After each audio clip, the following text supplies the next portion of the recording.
The largest mall in San Francisco is going back to its lender.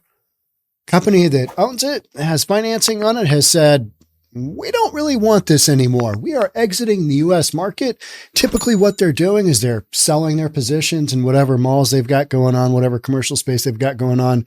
This one in San Francisco in particular, they're just basically stating, here's the keys. You, Mr. Lender, can have this fine property back with its 45% vacancy rate, whatever it might be.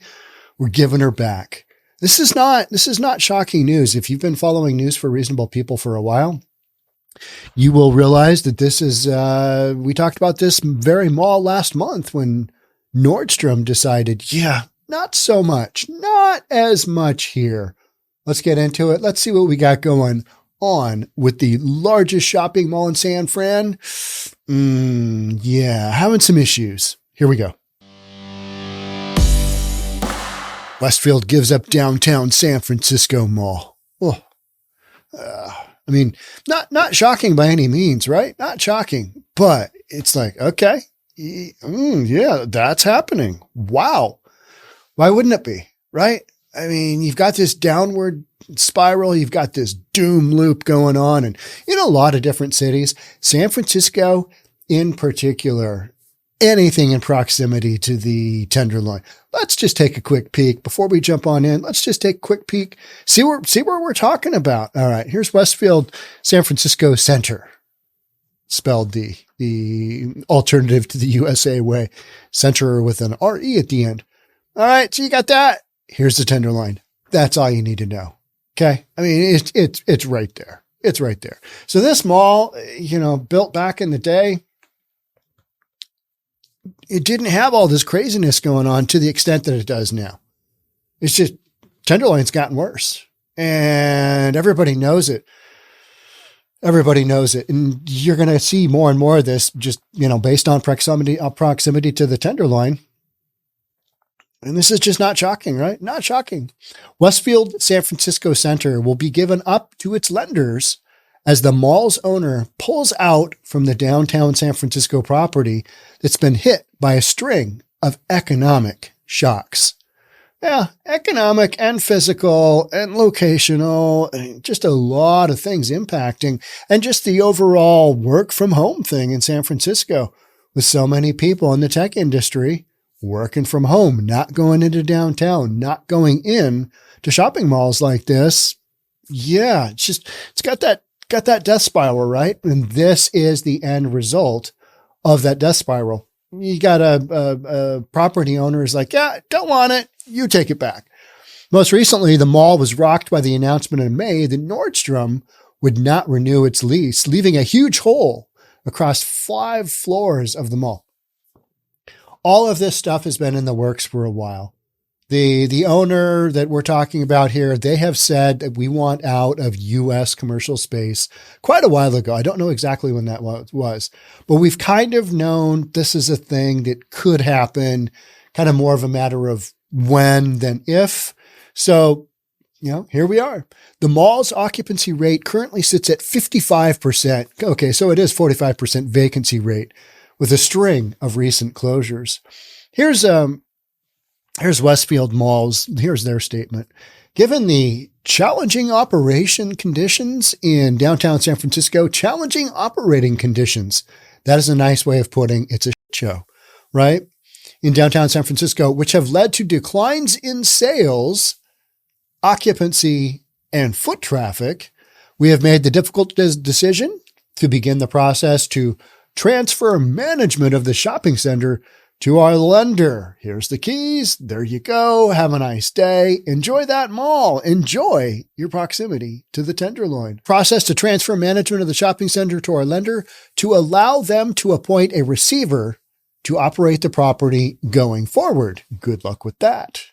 Now, you've got a situation where Mayor London Breed is publicly taking a tough stance on crime, especially the open air drug markets.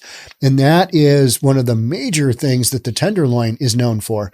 I mean, it's just an utter disaster of an area within a city, right? And it's always been that. It's always kind of had just that whole thing going on. Not to the extent that it is now, but now it is like, oh, yeah, this is not good. Everybody and their brother is up and leaving, right? A number of nearby stores have also announced their closure, including Old Navy's flagship location on Market Street and Nordstrom Rack, which sits across from the mall on 5th Street. Nordstrom pulled out both their main store, anchor tenant in this mall, Westfield Mall. It goes by Westfield or San Francisco Center, kind of however you see it. Westfield kind of names all their malls after here's the Westfield whatever mall. Kind of like Trump Tower, Trump Plaza, Trump whatever, branding, right? So just around the corner on 4th Street, the Metreon Shopping and Entertainment Complex is bringing in art pop-ups to fill a number of its many vacant storefronts. And I keep hearing that, and I keep seeing, instances of, wow, we brought this little pop-up in. But pop-ups are small, nimble little companies that, yes, they do fill a space. But do they have the strength to take on, a long-term lease in that area? Probably not. That's why they're in a position where they can do a pop-up, right? So pop-ups, good, yes. However, long-term, you're not going to fill a downtown with pop-ups, right? Westfield and its partner Brookfield, those are kind of the two entities that own this mall, has seized payments on the $558 million loan on the property. Control of the 1.2 million square foot mall will be transferred to Westfield's lender, and a receiver will be appointed operating the property going forward. The situation is a marked difference from 2016, when the property was appraised at $1.2 billion. The mall was earning around $22 million in net operating income against $19.2 million in debt service costs, according to loan documentation. So a massive, massive fall from grace. 1.2 billion down to, okay, we got a loan out of XYZ. It was appraised at 1.2. Now we're just saying we're not even going to try and sell it. We're so upside down. Numbers are so upside down. Why even bother? Give it back to the lender. Let them deal with it. It's a non-recourse loan. So they're just like, yeah, it just doesn't really impact anything else. Boom, we're done. We're out of here is basically what they're saying. As Lillian Felipe was having lunch in the Westfield Mall food court on Monday, she told the Standard that she was concerned about the end of the company's lease at the shopping center. It's distressing to hear that with so many stores closing, said Felipe, who is visiting family in San Francisco from her home in New York City. Maybe it's Philip. I don't know. Whatever. Her name. Despite the mall's fate being uncertain, Felipe is hopeful it will survive. I think it'll be all right because there's nowhere to go but up. Okay. This place is somewhere to get away from what's happening on the streets. So nowhere to go but up. And this is how we get away from that riffraff going on out there. It's that riffraff going on out there that is impacting and making other people not want to go to this mall, which means less business long-term, not enough people leasing space at the mall to sell goods and services to make a go of it. 45% vacancy rate. I mean, damn near half is empty space at this mall. So yeah, gone from a pretty high $1.2 billion valuation down to, here you go. Take it back. Good luck with that. We're gone. We're going back to France. So Westfield cited declines in sales from $455 million in 2019, right before the pandemic. We're at $455. That's what we got going on, sales at the mall, to $298 million in December of 2022. $455 to $298. A massive drop, with visits decreasing from 9.7 million to 5.6 million during the same period. Just about half. That's insane. But this is the cause and effect. Cause of decriminalizing everything, just basically setting your city up for total disaster. There's cause and here's the effect. Shut down malls. Can't make a go of it economically. We've talked about Whole Foods. They went in and out of San Francisco in 13 months, 568 911 calls later. I mean, all of this stuff kind of works together. And so now you've got a big shopping mall like this. It's just basically, yep, going back to the lender. We'll have somebody come in that specializes in operating properties with difficult tenancy situations. The company said nearby properties like Westfield Valley Fair in San Jose were experiencing relative increases in sales and foot traffic recovery. That's because they're not near the Tenderloin. They haven't been run like San Francisco has. San Jose, not exactly the poster child for everything good and great, but you can see, you got a mall there. It's going to have a better chance of operating because all the stuff that's happened in San Francisco is coming out and all right, there's what's going on. There's yet another store leaving. There's yet another mall that's struggling to the point where the ultimate struggle just basically takes ownership and, shakes it out and turns it on its head. The mall is also slated to see additional departures soon, with Century Theater's 53,000 square foot lease and H&M's 25,000 square foot lease due to expire in the next 8 months. Now you might say, well, Sean, you're not being fair. There's a retail apocalypse going on out there. And I understand and I agree, but this is way beyond retail apocalypse numbers.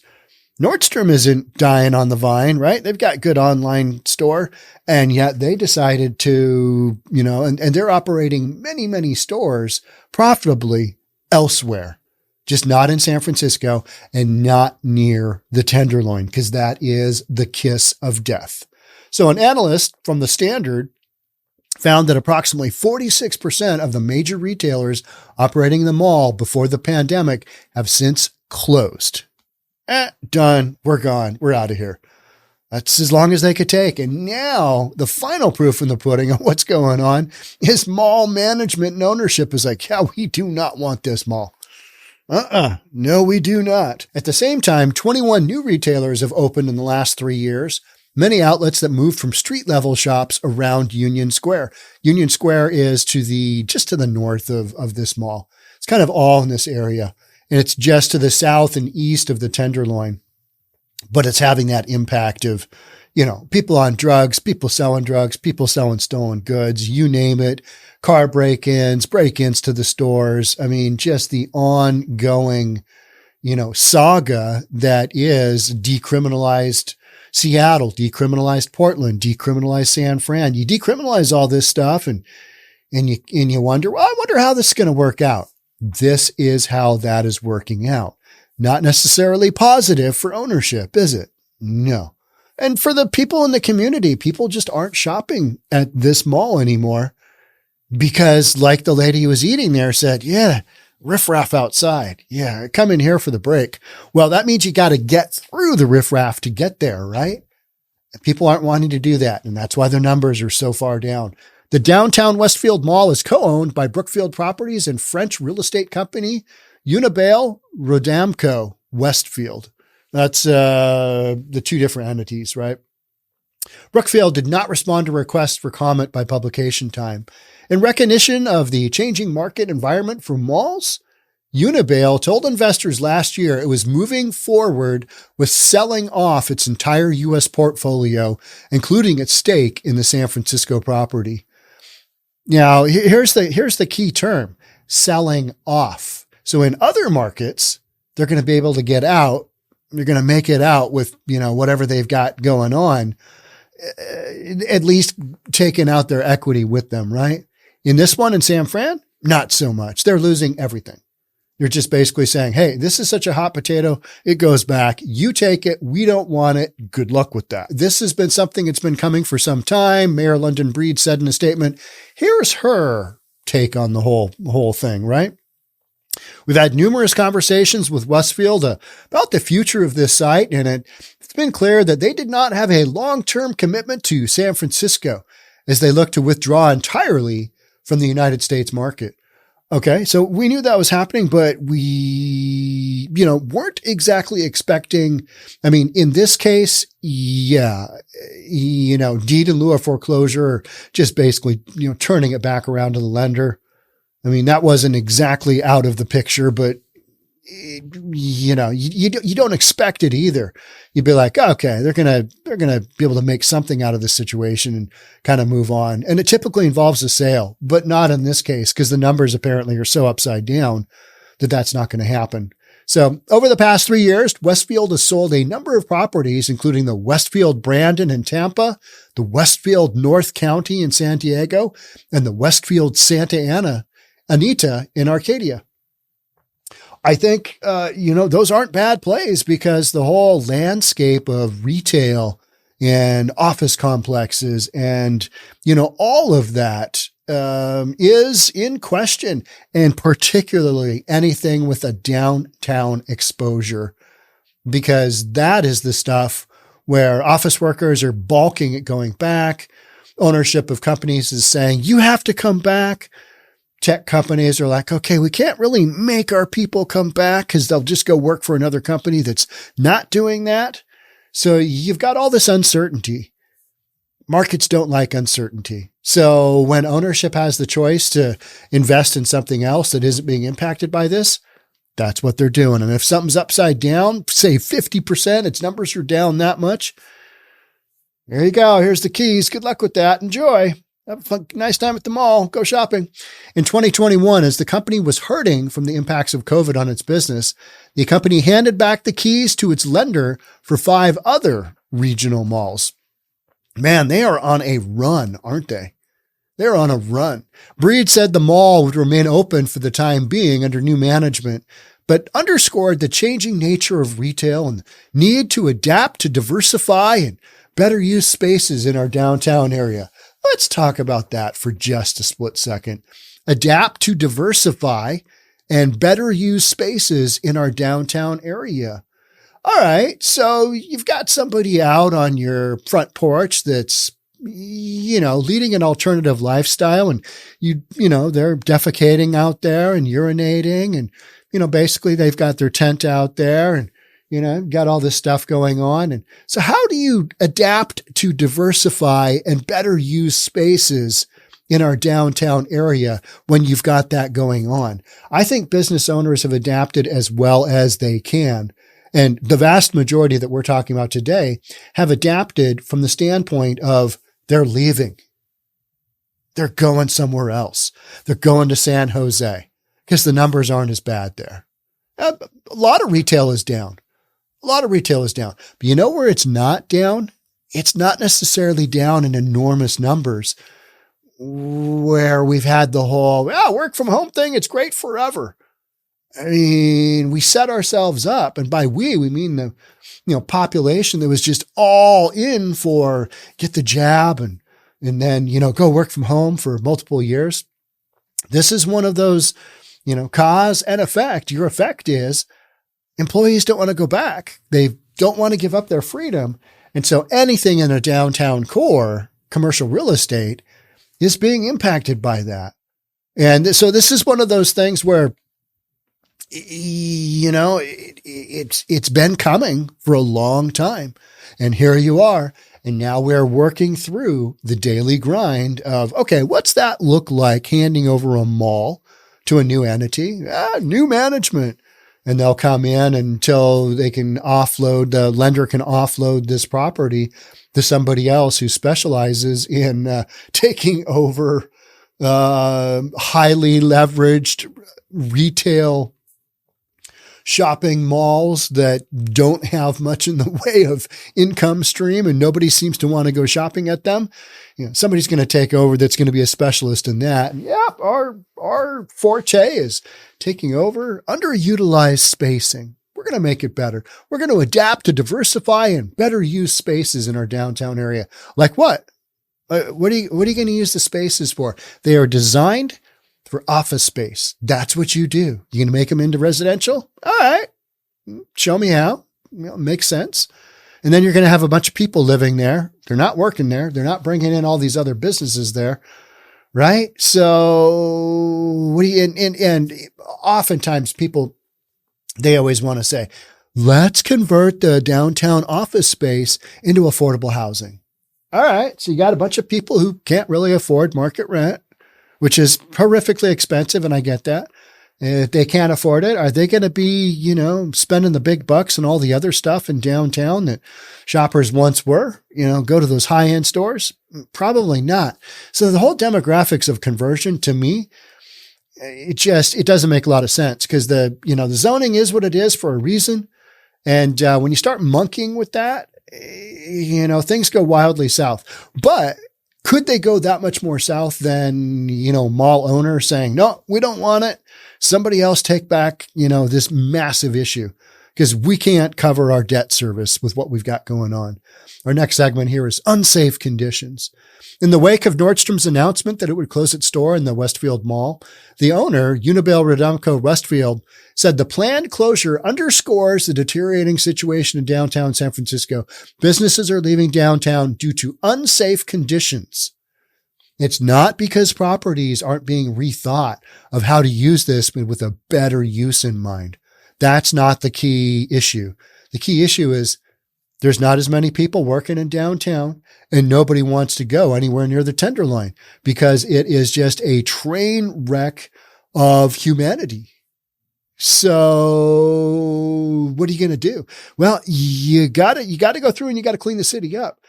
But I do not believe either the citizens or their political leadership are in a position where they want to really drop the hammer on getting this thing fixed, because you're going to have to clean up everybody and everything. You're going to have to start over. You're going to have a heavy police involvement. I just don't see that happening. I don't see that happening in San Francisco.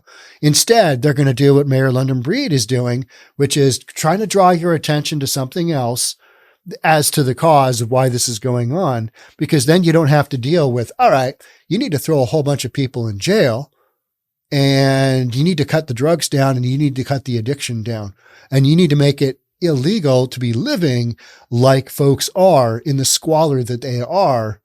I don't think you're anywhere close to that. So anything with proximity to those types of areas is going to suffer, because there's no real short-term solution other than just really going ham, kind of like Rudy Giuliani style.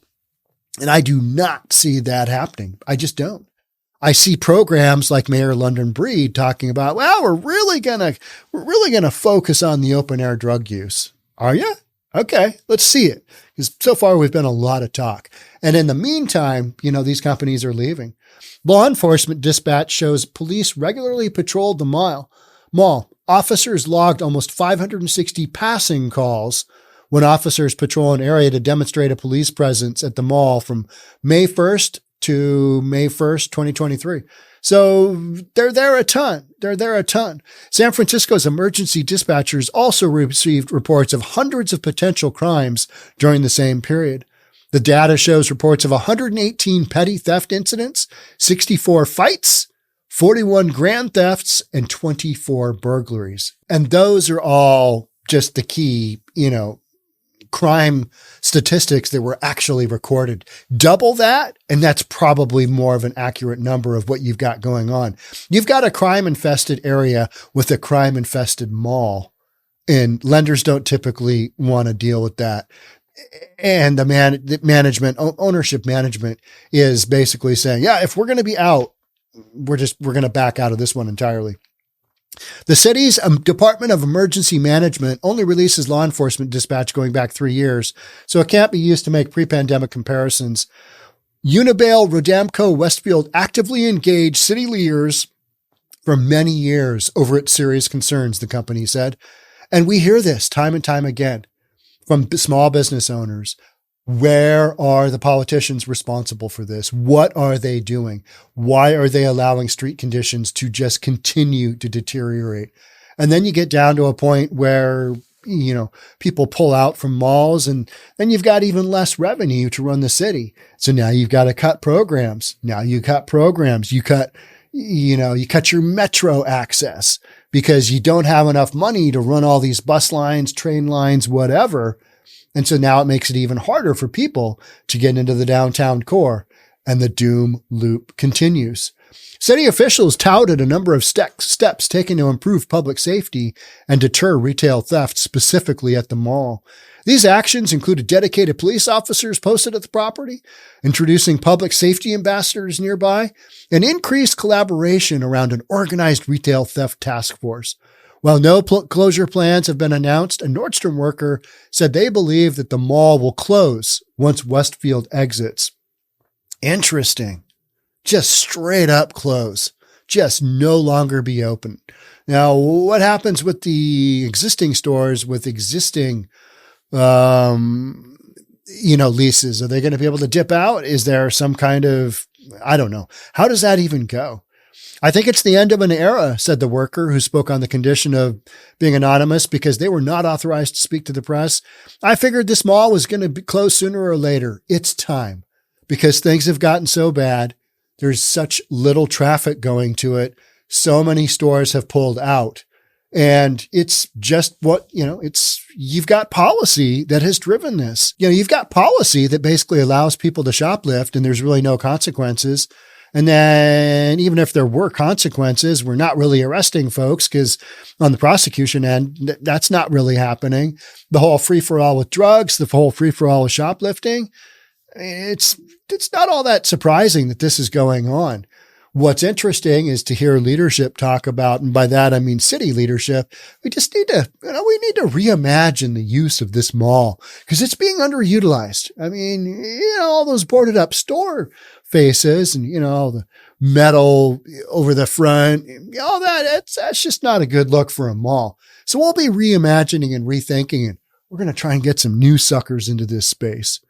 Whole mall closing down? Interesting. That would be really interesting because at some point in time, somebody's going to do something with the mall, right? At some point in time, because the location, somebody's going to go, all right, let's take a bet that they get the Tenderloin cleaned up. Let's just say it's a 10-year plan. Somebody will take a flyer on this. Investors always do. They always figure out how to make it work when everybody else is like, no, it's going to be terrible forever. It's going to be awful and awful forever. It's just, you can't turn around that kind of thing once it gets that bad. And then somebody does, and they're like, well, I wouldn't have done it. That's too risky for me. Well, there's always somebody out there with greater risk tolerance, right? So that's what you've got going on. In the meantime, biggest mall in San Fran takes a dive. And by that, we mean, somebody else is going to have to management, mainly a receiver as it goes through the foreclosure process. It didn't say anything about deed in lieu. It didn't say anything along those lines. Didn't say short sale. It didn't, none of the press releases kind of went down that road. I think it was just kind of a foregone conclusion that the ownership was just, okay, we're talking with the bank and here's what we're doing. We're just handing the keys back. They're going to work it out. They're going to assign it to somebody else and somebody else will manage it in the meantime. But ownership deciding that this is their best option, that's when you're kind of like, okay, these are not just a number of stores deciding to depart because of the retail apocalypse. Now you've got the whole thing that this is all based on, which is a shopping mall. And its owner, who's run it for 20 something years, is saying, no siree. We are 2 thumbs down on this bad boy. We're giving her back up. It's what we're doing. All right. So wild story coming out of San Francisco, but also kind of to be expected with everything else we've been talking about. All these stores closing down and now the actual physical structures being impacted as well, because it's all part of that ecosystem, right? It's all part of that ecosystem of people coming into downtown, people coming to shop, stores being able to make a profit, mall owners being able to make a profit. And now you've got that circumstance where it's like, no go. And we're going to have a lot more of this coming. So make sure that you're subscribed, hit that notification bell. Check us out on Reasonable Plus. That's the Discord channel. And I produce content that I can't on normal channels on our reasonabletv.com. It's $10 a month. Check it out if you're really into my stuff. Thanks in advance. I will see you on the next one. Bye for now.